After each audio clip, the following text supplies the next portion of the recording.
Yeah, we've had a really good preseason so far in fall ball, so really our expectation so far is just to kind of keep improving every day with a competitive Northeast 10 schedule. Our goal right now is just to take it one game at a time and keep getting better each day.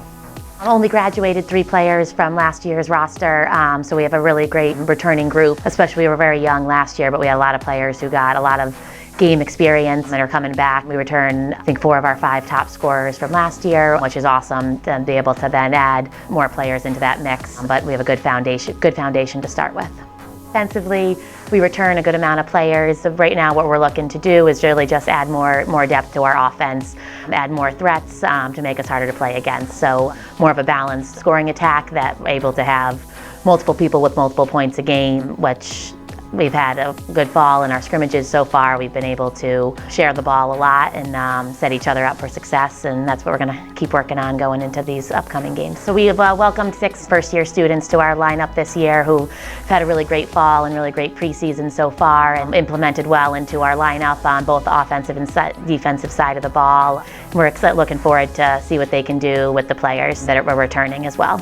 Preseason's been good. It's been a little longer this year with our first game being pushed back a week, but we've been able to add scrimmages in there. And our overall focus is just to kind of keep getting better every day and keep improving and get us ready for those first couple non-conference games. Return a good amount of midfielders from last year's lineup and add a bunch in with our first-year students. So we're looking to really push the pace of the game, and I think we've got a lot of speed and that we're looking to utilize in transition and hopefully get a lot of people into the mix in that that part of our game. Return a lot of leadership on defense and a lot of veteran players who've got a lot of game experience for us in past years on the defensive side of the ball. So I think just overall elevating that side of our game and being able to play a more high-pressure defense to allow the width. We have experience from both some of our returning middies and some of our returning defenders that they're comfortable playing together. So now just elevating our game to that next level and improving as we go. Return both of our goaltenders from last year's lineup, which we have 2 really talented goalies that have both very different styles of play, which have made us much better team on our shooters in practices and preseason that we get to go against 2 different styles, and we're excited to see what each of them can do kind of come game time.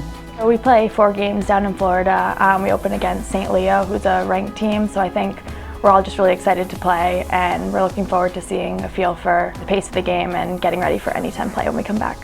So we have a lot of strong returners from last year that are definitely ready to make an impact this year, and then our young players have been working really hard to kind of incorporate themselves into our attack too, so I'm really excited to see what they're going to do. Ground balls and caused turnovers are obviously an essential part to the defensive strategy as well as the whole team strategy.